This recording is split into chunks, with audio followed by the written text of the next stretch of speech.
fahamarinana manandratra ny firenena. Dia mbola ampitomboina nao mandrakarivan'ny riavana fahasoavana ampiadanana avy amin'Andriamanitra raisy Jesosy Kristy Tompo ary ny firaisana amin'ny fanahy masina. Amen. Hivavaka isika. Ry Andriamanitra rainay tsara indrindra. Mankasitraka anao izahay satria mbola nomenao tombonandro pahavelomana ka dia mbola afaka indray ry Tompo handinika ny teninao ary iain'ny afatra avy aminao koa dia matoky ny fiasan'ny fanahy masina efa nangatahana ary indrindra ihany koa mba ho tena vita fihavanana aminao izahay izay miombona amin'izao fandaharana izao. Dia atolotra ianao Andriamanitra ray zanaka fanahy masina ny dera sy ny laza ary ny voninahitra izay fanao hatramin'izay ka mandrakizay amin'ny anaran'i Jesosy Kristy Tompo lohan'ny fiangonana mivavahanay. Amen. Ry havana, ny afatry ny tompo antsika dia ny filazantsara izay nosoratan'ny Marka. Filazantsara nosoratan'ny Marka toko 12 manomboka eo amin'ny andininy voalohany ka hatramin'ny andininy 12. Rehefa hita dia vakiko izany amin'ny anaran'ny Tompo. Ary ny teny taminy izy Jesosy Kristy io ka nanao fanoharana hoe nisy lehilahy anankiray nanao tanimboloboka ka namefy azy manodidina sy niady famiazana ary nanao tilikambo ka naofany tamin'olona mpiasa tany zany dia nasa nankany an-tany hafa izy. Ary noho tonga ny fotoana dia naniraka mpanompo anankiray izy hankany amin'ny mpiasa tany andray amin'ny vokatry ny tanimboloboka. Fa ireo nisambotra azy. Nisambotra ilay mpanompo sady nikapoka azy ka nampiala azy maina. Ary izy naniraka mpanompo anankiray koa ho any amin'ny indray fa io koa dia noratainy ny lohany ka nalany baraka izy. Ary naniraka anankiray koa izy fa io kosa indray dia novonoiny ho faty. Ary maro koa no nirainy fa ny sasany kapoiny ary ny sasany novonoiny ho faty. Ary mbola nanana anankiray izy dia nizanany lahy mahalalany ka noho ny farany dia naniraka azy hankany aminy izy ka nanao hoe hanajany zanako izy. Fa izany mpiasa tany izany niresaka hoe ity no mpandova andeha vonointsika izy dia ho antsika ny lova. Ary rehefa nisambotra azy izy dia nahafaty azy sy namoaka azy teo ivelan'ny tanimboloboka. Ko ahoana no ataon'ny tompon'ny tanimboloboka amin'izany? Ho avy izy dia handringana ny mpiasa tany ka omen'olo-kafa ny tanimboloboka. Ary tsy mbola novakinareo fa izao soratra masina izao ny vato izay nilavy ny mpanao trano dia izy no efa natao fehizoro. Avy tamin'i Jehovah zao ka mahagaga eo masontsika. Ary nitady hisambotra azy izy ireo nefa natahotra ny vahoaka izy satria fantany fa ny tenany no nolazainy tamin'izany fanoharana izany dia nandao an'i Jesosy ny olona ka lasa. Amen. Ry havana, ity tenin'Andriamanitra ity dia fanoharana araka ny namakitsika azy teo. Fanoharana izay mahakasika ireo mpitarika fivavahana Jiosy dia ny lohan'ny mpisorona sy ny mpanoradalàna ary ny olona. Fanoharana izay mampiseho ny fomba fiasan'Andriamanitra eo amin'ny firenena iray, firenena meloka mandahankitsy rano fotsiny izao ny fitiavan-dehibe avy amin'Andriamanitra. Izany hoe firenena mafiatoka tsy manaiky anarin'ireo mpanompo irahan'Andriamanitra hitondra ny hafany sy hananatra azy. Ho zaraintsika roa ry havana ny fandaharantsika ka ny voalohany dia andinitsika ny votoatiny ity fanoharana ity ary ny fizarana faharoa kosa dia hibanjinantsika ny lesona azontsika tsoahana sy ampiarina araka ny fanoharana. Ilay voalaza hoe lehilahy eo amin'ny andininy voalohany izay nivakitsika teo araka ny hoe ary nisy lehilahy anankiray nanao tanimboloboka dia tsy iza io nanao tanimboloboka ary tompon'ny tanimboloboka io fa Andriamanitra, Jehovah Andriamanitra ray. Ny voaloboka dia hoentina milaza ny vahoaka Israelita, ny zanak'Israely. Ary ny filazana fa tanimboloboka Jehovah Andriamanitra Israely dia fa hitantsika ihany koa ao amin'ny boky ny Isaia mpaminany ao amin'ny toko 5 manomboka eo amin'ny andininy voalohany ka hatramin'ny andininy 7. Ary ny sasy teny mialohan'izany bokyny Isaia mpaminany zany moa ry havana dia milaza ny amin'ny Israely tany mbo loboko Jehova. Ary fantatsika ihany koa fa Jesosy Tompo ao amin'ny filazantsara ny soratany Jaonao eo amin'ny toko 10 rehefa nampianatra reo vahoaka maro nanaraka azy izy dia nilaza fa izy Jesosy no tena voaloboka ary ny raiky ozy izy no mpamboatra. Ary ny sasy teny ihany koa moa mialohan'ny filazantsara io dia manambara ny amin'ny hoe voaloboka sy ny sampany. Raha miverina sika ry havana eto amin'izao fanoharana izao ary manohy ny fandiniana azy dia afaka miteny fa ireo mpanompo telo samy hafa ny ran'Andriamanitra dia tsy iza fa ireo mpaminany ao amin'ny testameta taloha. Ary koa Jaona mpanao batisa aza moa dia tadiditsika fa sady nogadraina ary rehefa zany dia nitapahan-doha. Ary ny zanany lahy malalany voalaza eo amin'ny ato anatin'ity fanoharana ity zany eo amin'ny 9 dia tsy iza fa izy Jesosy Kristy araka ny voasoratra ihany koa ao amin'ny epistily ho an'ny Hebreo toko 1 eo amin'ny 1 ka hatramin'ny 7. Ny fandringanana ny mpiasa tany zany zay hitantsika eo amin'ny 7 dia faminaniana ny amin'ny fianjerany Jerosalema. Ny fahababon'ny zanak'Israely tamin'ny taona 70 izay famaizana nampiarin'Andriamanitra taminy no ninona no ny fiodinany reto zanak'Israely reto tamin'i Jehova Andriamanitra. Ary ny 12 farany ry havana eto amin'izao fanoharana izao dia mampiseho fa ireo mpitarika fivavahana jiosy dia ny lohan'ny mpisorona sy ny mpanora-dalàna ary ny olona dia nahafantatra fa izy ireo no nataon'ny tompo fanoharana.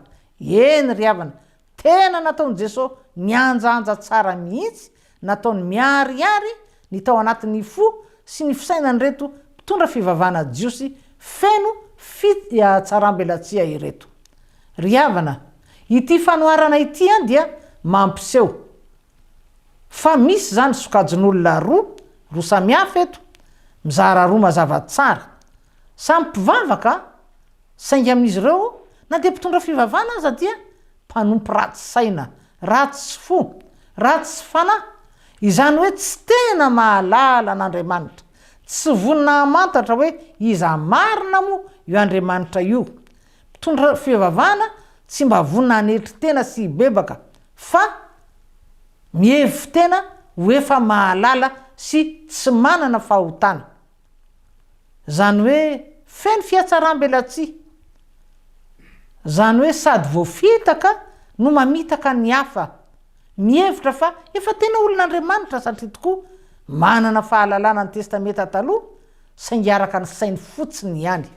Zany hoe olona tsy niova fo ary tsy mihevitra mihitsy hoe hibebaka sy hanadio ny fony tonga olo-baovao. Zany hoe manana toerana ambony izy eo amin'ny fiarahamonina, mpitarika izy eo amin'ny fivavahana jiosy, mpampianatra lalàna. Azo ambara zany hoe ho manana ny lazany sy ny ajany voninany tsingoin'olombolo ary mety atahorany vahoaka mihitsy aza, mety nataona olona marobe mihitsy taloha no nahatongavan'i Jesosy Kristy. Saingy arak'izany maha-olona manana fahalalana ara-tsaina fotsiny azy zany dia mbola reniko ny torimasom-panahy, jamba ara-panahy. Ary zay mihitsy nambaran'i Jesosy Kristy hoe ataony jamba ahoana ozy izy, jamba mitarika jamba ozy izy Jesosy any amin'ny filazantsara hafa any. Hanika fikasana ratsy ry havana, famandriana ny zanak'Andriamanitra mandrakariva no masaka atao an-tsain'izy ireo. Ary ireo sokajin'olona ireo dia sady tsy mba nanaiky ataony Jaona mpanao batisa zany araka ny hitantsika moa ao amin'ny filazantsara 4 zay samy tantarany zany. Ary tsy mba nentininy ihany koa fa Jesosy ange ka tena Andriamanitra, zanak'Andriamanitra. Ary fantatsika ry havana fa ny tsy finoana ny Jesosy Andriamanitra, ho zanak'Andriamanitra, ho irak'Andriamanitra hanavitra izao tontolo izao, ny tsy fanekena ny Jesosy ho Mesia, ny fandavanazy izany ny fahotana lehibe indrindra. Ahoana hoy ny voasoratra izay tsy mety mino izy amin'ny filazantsara soratany Marko ihany misy an'izay, zay tsy mety mino no elohina. Ary dia mitaona ny vahoaka hanohitra ankahala iampanga azy an Jesosy Kristy zany ho mpisandoka eny niteneniny mihitsy aza hoe nisy mifanany Belzeboba Jesosy Kristy. Izany ry havana nakinga ireto sokajin'olona ireto ary tsy namelany mihitsy raha tsy maty teo amin'ny azo fijaliana Jesosy Kristy. Saingy ny tsy fantany ry havana de ity efa tao anatin'ny programan'Andriamanitra nge, efa tao anatin'ny planin'Andriamanitra nge ny anavotana izao tontolo izao ny anavotana antsika olombelona mpanota tamin'inona, tamin'ny fanombohana ny zanan'ilay tokana teo amin'ny azo fijaliana. Efa programan'Andriamanitra zany satria tena fitiavana io Andriamanitra io. Ary io fitiavana io tsy misy afa-tsy ny fitiavany izany nanosika an'Andriamanitra haniraka ireo mpaminany, haniraka tamin'ny farany ny zanan'ilay tokana. Ary hatramin'izao dia mbola miala nenina amin'ny olona manamafy ny fony foana Andriamanitra. Marina tokoa ry havana fa nandripaka olona maro be ity Covid-19 ity. Ary tena aretina faran'izay nitondra loza amin'ny antambo. Fa rehefa mandinika koa isika amin'ny lafiny iray eny amin'ny fosaina tsy miangatra ary amin'ny alalan'ny fahalalantsika ny Andriamanitra tompoitsika dia tena endriky ny famindram-pon'Andriamanitra, endriky ny famindram-pony ity aretina ity. Zany hoe fiantsoana ireo olona, ireo firenena efa niverin-dalana na niala sy nandao an'Andriamanitra mba hiverina aingana. Ary na deo aza moa ny fikaroana sy ny fanafody fanefitra hitany manam-pahaizana ao anatin'izany moa dia mba nahita ihany koa isika malagasy dia tena tokony ho feno fisaorana an'Andriamanitra isika satria aretina mahatsiravina pandemia tahaka n'ity Covid-19 ity no anisan'ny fitaovana afaka manaitra mandona ny fosiny sain'ny olona izay efa nanadiny tanteraka mazava-dehibe izany hoe fiainam-bavaka izany. Ary ny olona zay fa tena tafasaraka tamin'Andriamanitra fa vonina kosa no ny amin'izany hoe taitra sy ny varaontsana tamin'ny alalan'ilay Covid dia vonina indray hitady ny tavan'Andriamanitra.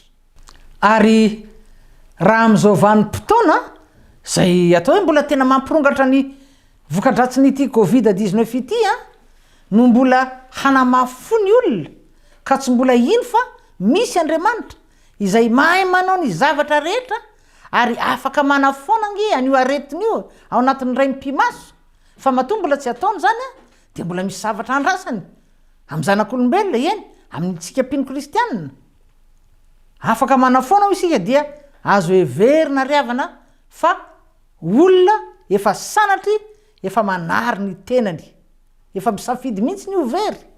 Ary tsy Andriamanitra velivelo no mahatonga zany na sanatria hoe andeha omenatsiny fa ny fonjanak'olombelona feno loto mitahiry fakifakim-pahotana feno avinavina ny avinavo-kevitra dia mila fanadiovana ary mila fanasana amin'ny rany Kristy. Ry havana hitantsika eto amin'ity fanoharana ity ihany koa fa nisy kosa ireo olona tena iraka Andriamanitra ny rainy aninona hampibebaka ny vahoaka Israelita. Ary talohan'izany aza dia nisy mihitsy ilay mpaminany lehibe indrindra zay izy rery araka ny voasoratra amin'ny bokin'ny Eksodosy no afaka nifanatrika tamin'i Jehovah'Andriamanitra kanefa tsy maty. Mpaminany izay fantatsika fa nitarika ireo vahoaka an'Andriamanitra niala tany amin'ny tany Egipta ary nitondra azy ireo ho any amin'ny tany Kanana dia ilay tany tondra dronosy tantely ary tsy iza fa i Mosesy. Ary taorian'i Mosesy moa dia notendren'Andriamanitra andimby azy Josoa. Mpanompon'Andriamanitra roa ny fandimby nitarika ny vahoaka an'Andriamanitra ary samy nampanaovin'Andriamanitra asa mahagaga lehibe sy goavana. Fa nisy koa ireo mpaminany maro amin'ny testamenta taloha ihany izay samy nanana ny iraka ny antson'Andriamanitra sy nampanaovin'Andriamanitra azy ireo. Na ireo ambara ho mpaminany lehibe na ireo ambara ho mpaminany kely dia fampibebahana eny ry havana, fitenenana sy fananarana mafy ireo zanak'Israely izay firenena ny vadibadika mafy atoka izany no asa na ny ran'Andriamanitra ny mpaminany. eny fanadia nofidian'andriamanitra tokoa ho azy mantsy mba nehony voninany sy ny mahandriamanitra fitiavana azy ireo zanak'Israely ireo dia nisy atrany ny fotoana nanompoany Andriamanitra ny Andriamanitra ny jentilisa firenena jentilisa manodidina azy teo izay tena nampirehitra ny fahatezeran'Andriamanitra ary fantatsika moa fa Andriamanitra dia tena saro-piaro amin'ny olombofidiny ny Andriamanitra ivavahantsika ka ny fampiverenana azy ireo tamin'Andriamanitra tokana Andriamanitra Abrahama sy Isaka ary Jakoba Andriamanitra rainy Jesosy Kristy Andriamanitra ny Baiboly izany mandrakariva ry havana no tena votoatin'ny iraka na ampanaovin'ny Jehovah Andriamanitra an'ireo mpaminany ireo saingy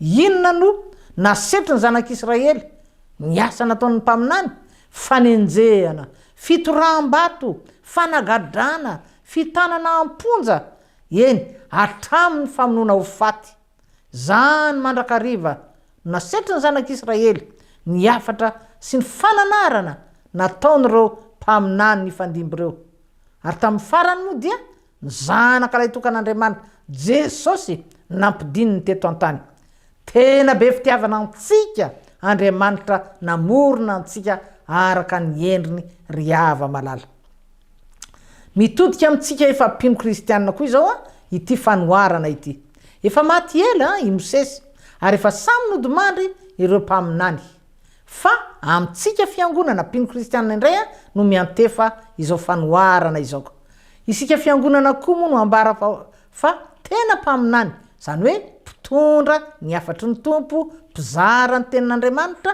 ary nametrahan'Andriamanitra didy nametrahany Jesosy Kristy andraikitra masina aninona hampibebaka amerina ny vahoaka amin'ny fatahorana an'Andriamanitra hampiala ny olona amin'ny ratsy ataony amin'ny fahotana ary hampitodika azy amin'ny Jesosy lay tompony tompo lay mpanjaka ny mpanjaka ary ilay hany mpamonjy tokana fa tsy misy hafa eny nandatsahan'Andriamanitra nandatsahany ny fanahy masina ny mpianany ny apôstôly ny fiangonana tamin'ny fotoanandro ary isika ihany koa misitraka n'izany fanahy masina izany mba ho feno hery ka azoty azakazaka hizara ny vaovao mahafaly dia ny famonjena efa no tanterahany tompo teo amin'ny azo fijaliana nazo andraikitra manokana sy lehibe isika mpino isika mpiray fanantenana dia ny famoazana ny olona izay mbola mety reniko ny toromaso-panahy hateraky ny asa ratsy vokatry ny asa maty izay fanajambana ataon'ny satana ny olombelona ry havana namela fianarana ho antsika ihany koa ity fanoharana ataon'ny tompo ity atao amin'ny filazantsara ity dia mbola manana fotoana isika satria mbola velatra mpamonjena aoka hanararaotra ny andro havelomantsika hanaovana izany asa izany irak'Andriamanitra izany ry havana ny jentilisa koa zay mbola marobe dia mazoto miasa koa eny mitsemboka mitady vola saingy jentilisa ny olona zao tontolo zao ny mpanompo sampy dia milofo tokoa tena milofo fatratra fa ho an'ny tenany fotsiny ihany ho an'ny ankonany fotsiny ihany ho an'ny orinasany no itsemboany no hitadiavany vola eny miasa manangona mba ho tehirizina fotsiny ihany ho an'ny taranaka ho avy ary misy mihitsy aza ireo tena miasa amin'ny fomba afarany ratsy manao kolikoly mangalatra manambaka mba azahoana harena apetraka olova ho an'ny zanaka ny zafy kely ny zafy afy ary ny ansasany aza moa angamba mitsinjo hatramin'ny zafin-doalika sy ny zafy-paladia fa isika kosa isika kristianina zay efa niova fo efa nateraka indray efa voasasan'ny rany Kristy efa nahazo antoka fa voasoratra any an-danitra ny anarantsika dia olona miavaka isika ataon'Andriamanitra miavaka isika tsy miasa fotsiny hoe ho an'ny tenantsika na ho famelomana fotsiny ihany ny vady aman-janaka na ny ankonana fa miasa ho fanitarana ny fanjakan'Andriamanitra miasa ho fampidirana ny olona ao anatin'ny fanjakan'Andriamanitra miasa mba ahatonga ny olona hibebaka, ahatonga ny hafa ahafantatra ny Jesosy Kristy zay averina indray ry havana fa izy no tompony tompo, izy no mpanjakany mpanjaka, izy no hany mpamonjy tokana afaka mampiditra antsika ao amin'ny fanjakan'Andriamanitra. Ahoana hoy Jesosy Kristy tamin'ny mpianany ao amin'ny filazantsara nosoratany Jaona ao amin'ny 7 eo amin'ny 4, isika hozy izy tsy maintsy sy manao ny asan'izay naniraka raha mbola antoandro, avy ny alina ka tsy hiasa. Zany hoe raha mbola antoandro, raha mbola velonaina, raha mbola matanjaka, fa ho avy ny fotoana ange tsy avita intsony sanatria, fa mety ho reraka sanatria mety harary, eny mety ho ndaosy ny fahafatesana. Ry hava-malala, raha dinina zava-miseho eran-tany tsy eto Madagasikara fotsiny ihany fa manerana izao tontolo zao dia maneho avokoa fa efa tena akaiky ny fiafaran'ny zavatra rehetra. Zany hoe efa akaiky ny fotoana iverenan'ny tompo eny amin'ny rahony lanitra, ary isaorana an'Andriamanitra fa samy manao zay ho afany ny kristianina maro miazakazaka mirimorimo amin'ny fitoriana ny filazantsara, ary ampiasaina avokoa, ampiasain'ny mpitory ny fiangonana, tsy ny trano fiangonana fotsiny ihany intsony, tsy any mitafika masina ihany fotsiny no mitory zao fa miasa n'inona, ny fampielezam-peo, ny fahita lavitra, ny internet, ny réseaux sociaux maro, ampiasain'ny olona hitoriana ny vaovao mahafaly ny famonjena nataon'i Jesosy Kristy. Ary na tsy radio ara-pilazantsara za dia hitantsika fa misy ihany koa fotoana ampaham-potoana handrenesana hira fiderana, handrenesana tenin'Andriamanitra, izarana tenin'Andriamanitra. Jesosy raha teo moa ry havana efa nanambara ao amin'ny filazantsara ny soratany Matteo ao amin'ny 4:20 amin'ny andininy 4:10 hoe amin'ny anaran'ny tompo, ary ho toriana ozy izy amin'izao tontolo zao ity filazantsara ny fanjakana ity ho vavolombelona amin'ny firenena rehetra dia vao ho tonga ny farany. Izany hoe amin'izay fotoana zay vao hiverina sy hamarana ny tantaran'izao tontolo zao Jesosy Kristy. Ary efa marobe ry famantarana samy hafa nambaran'ny tompo fa tsy maintsy iseho alohan'ny fiverenany eto ry havana. Noho izany isika rehetra ihany koa de mila manina ihany koa miazakazaka manao ny asan'Andriamanitra, satria fantaro tsara fa ireny asa tsara na ny rahan'ny tompo atsika ireny, asan'ny kristianina voavela eloko efa voavela eloko, kristianina efa mandova lanitra, toy ny asa fitoriana, asa fijoroana vavolombelona, ho fitaomana ny hafa, ho fanomezam-boninahitra an'Andriamanitra, toy ny asa fanampina ny hafa, asa fitsinjovana ny malahelo na ireo madiniky ny tompo, ireny dia asa manaraka antsika any an-danitra. Ratra ray. Eny, raha ny marina aza dia asa efa miandry any an-danitra, araka ny tenin'izy tompo hoe aza miary arena eto amin'izao tontolo zao izy, zay misy kalalao sy arafesina manimba, fa miary harena ho anareo any an-danitra izay sady tsy misy arafesina no tsy misy kalalao manimba. Fantaro ary ry havana fa ireny asa tsara no tanterana tamin'ny fatahorana an'Andriamanitra ireny teo ambany fitarihan'ny fanahy masina, voantanitsika izy ireny ratray rehefa tonga ny an-danitra any isika. Zany hoe rehefa tafiditra soamantsara ao amin'ny lapany ray miaraka amin'ny Jesosy Kristy. Ary aoka fantatsika mazava tsara fa fiomanana nge zany nataotsika eto, manao fanazarantena isika, ko aoka samy ahery sy azoto amin'ny fanaovana asa tsara, satria voasoratra hoe tsy foana tsy akory ny fielezantsika aina ao amin'ny tompo. Dia ataontsika ao an'Andriamanitra irery ihany ry havana ny voninahitra ho amintsika mandrakariva ny fiadanan'ny tompo. Amen. Hivavaka isika. Ry Andriamanitra rainay tsara indrindra, mankasitraka anao izahay satria tsy mitsahatra miteny aminay ianao, na amin'ny alalan'ny teny mivantana izany, amin'ny alalan'ny fanoharana sy ny fampianarana samy hafa, indrindra mo amin'izao vanim-potoana izay efa hidira ny tantaran'izao tontolo zao amin'ny fotoana farany ry tompo. Koa dia mankasitraka anao izahay ary engane zany afatra o izany mba voarakitra tsara aty anatin'ny fonay ao anatin'ny fisainanay anovanay Andriamanitra ary indrindra anomenay fahazotona azahoanay manohy ny azakazaka manohy ny fitoriana ny filazantsara ary hanana rakitra tokoa any an-danitra izay amin'ny fotoanandro dia saotra sy mankasitraka anao ry tompo voninahitra ho anao ray zanaka fanahy masina irery any amin'ny ny anaran'i Jesosy Kristy mivavahanay amen. Ry havana tapitra ihany koa ny fandarantsika koa dia manao velomanao tahin'ny tompo ary dia amin'ny heriny indray raha mbola tsy miverina eny amin'ny ranon'ny lanitra Jesosy Kristy. Veloma indrindra tompoko. Fahamarinana manandratra ny firenena.